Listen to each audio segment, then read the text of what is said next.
Hello students, welcome back. Today we are going to continue our chapter Rights in the Indian Constitution.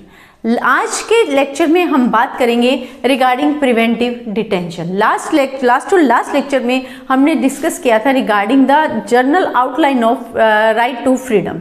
उस समय हमने बात की थी कि राइट टू फ्रीडम जो है कोई छोटा कंसेप्ट नहीं, it's a broad concept, wider concept. इसके अंदर बहुत सारी फ्रीडम्स आती है, किसी एक फ्रीडम की बात हम नहीं कर सकते, राइट। तो नेक्स्ट लास्ट लेक्चर में हमने उनमें से एक फ्रीडम, दो फ्रीडम्स को डिस्कस किया था, that was right to life and personal liberty, right. आज के इसमें हम बात करेंगे रिगार्डिंग द प्रिवेंटिव डिटेंशन। अब before going through in detail, सबसे पहले हम बात करेंगे बेसिक कंसेप्ट के की वर्ड्स जो इसमें यूज किए गए हैं। दो वर्ड्स यूज हुए हैं इसमें, प्रिवेंटिव एंड डिटेंशन। प्रिवेंटिव का क्या मीनिंग है, डिटेंशन का क्या मीनिंग है। Preventive word is a common word. ज्यादातर आप लोगों ने सुना होगा preventive measure should be taken. कुछ भी जैसे मलेरिया वगैरह हो गया तो मलेरिया से बचने के लिए, मलेरिया का जब ये मॉनसून सीजन आता है तो मलेरिया बहुत ज़्यादा फैलता है, तो उसमें क्या है, हम प्रिवेंटिव मेजर्स लेते कि कहीं पर पानी ना खड़ा हो, मच्छर वगैरह घर में ना आए, उसके लिए हम स्प्रे कर ले। तो वो what is that is a preventive measure. So same is regarding in politics. Politics में भी क्या है, कुछ प्रिवेंशंस ली जाती हैं, कुछ चीज़ों को पहले ही जो है होल्ड किया जाता है। ये इसको हम क्या कहते हैं, preventive, designed to keep something undesirable. अब मलेरिया ना हो, दैट इज अनडिजायरेबल, उसको रोकने के लिए हमने स्टेप्स लिए, राइट। इसी तरीके से design to keep something undesirable such as harm from occurring.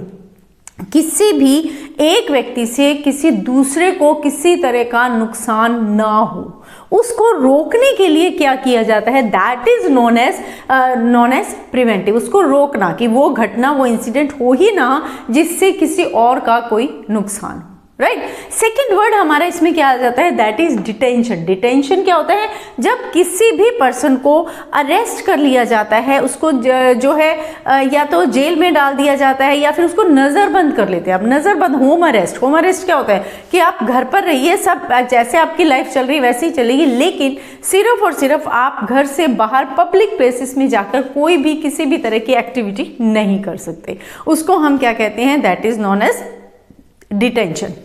When is arrest or imprisonment of someone especially for political reason. अब ये ऐसे ही नहीं है कि किसी को भी उठाया और जेल में डाल दिया या किसी को भी उठाया और नजरबंद कर दिया।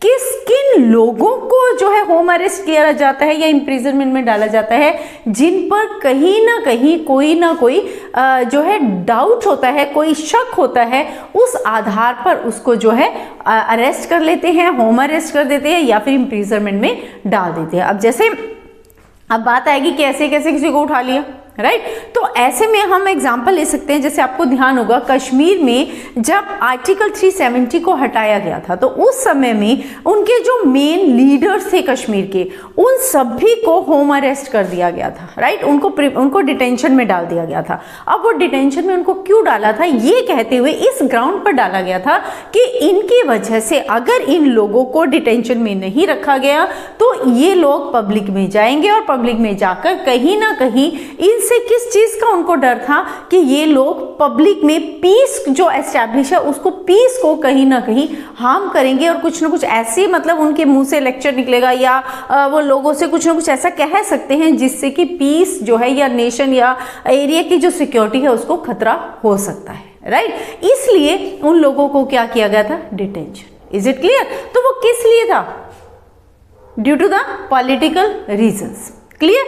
तो यहां भी इसका मतलब प्रिवेंटिव डिटेंशन का अगर हम कलेक्टिव मीनिंग निकालें तो वो मीनिंग क्या निकलेगा, when sometimes a person can be arrested simply out of an apprehension, शक के आधार पर, दैट ही और she is likely to engage in unlawful activities and imprisoned for some time without following the mentioned procedure. अब generally क्या होता है, अगर आपको किसी को अरेस्ट करना है, किसी को पकड़ना है, इम्प्रिजनमेंट में डालना है, तो उसके लिए हमारे लॉ में एक प्रॉपर प्रोसीजर बनाया गया है, राइट लेकिन इसमें क्या है, इसमें उस प्रोसीजर को फॉलो नहीं किया जाता, सिर्फ और सिर्फ पीस एस्टैब्लिश रखने के लिए, नेशन की यूनिटी को बनाए रखने के लिए किसी भी पर्सन को पकड़ लेते हैं जिस पर कोई शक होता है। राइट अब यहाँ क्वेश्चन आता है कि when a person could be arrest, एक व्यक्ति को अरेस्ट किया कब जा सकता है, बिना किसी जो है लॉ को फॉलो किए, बिना किसी प्रोसीजर को फॉलो किए उसको कब अरेस्ट कर सकते हैं,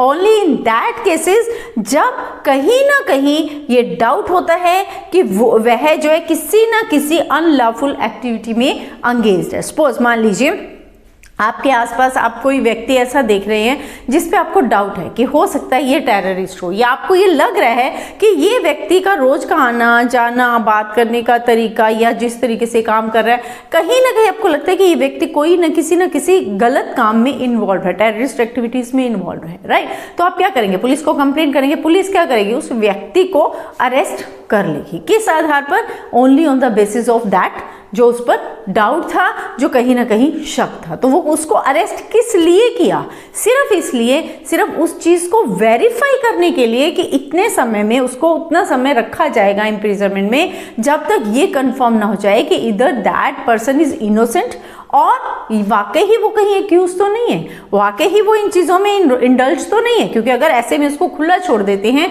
तो इतने समय में वो सोसाइटी के लिए किसी भी तरह का हार्म जो है वो क्रिएट कर सकता है। राइट तो इसलिए उस व्यक्ति को शक के आधार पर पकड़कर कहाँ रखा जाता है, इम्प्रिजनमेंट में। तो उसको हम क्या कहेंगे, उसको क्या किया गया, डिटेंशन में लाया गया, यानी प्रिवेंटिव डिटेंशन। उससे वो खतरा ना हो, वो घटना ना हो, उसको रोकने के लिए उसको इम्प्रिजनमेंट में डाला गया।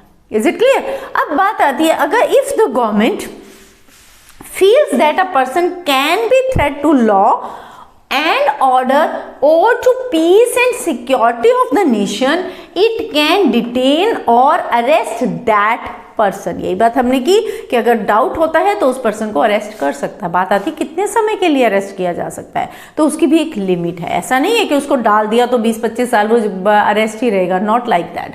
कितने समय के लिए किया जा सकता है, मिनिमम फॉर 3 मंथ्स, केवल 3, मिनिमम कितने महीनों के लिए कर सकते हैं, 3 मंथ्स के लिए। उसके बाद उसको कहाँ लेकर जाना होता है, उस व्यक्ति को broad before an advisory board, advisory board के सामने पेश करना पड़ता है 3 मंथ्स के बीच में ही, ताकि फिर एडवाइजरी बोर्ड ये देखता है कि जो भी उसके खिलाफ प्रूफ मिले हैं, जो भी वेरिफिकेशन हुआ है, उसके आधार पर एडवाइजरी बोर्ड डिसाइड करता है कि उसका डिटेंशन पीरियड बढ़ाया जाएगा या उसको जो है छोड़ दिया जाए, यानी कि वो उसको फ्री कर दिया जाए। राइट तो 3 महीने तक मिनिमम रख सकते हैं, उसके बाद कौन डिसाइड करता है, एडवाइजरी बोर्ड।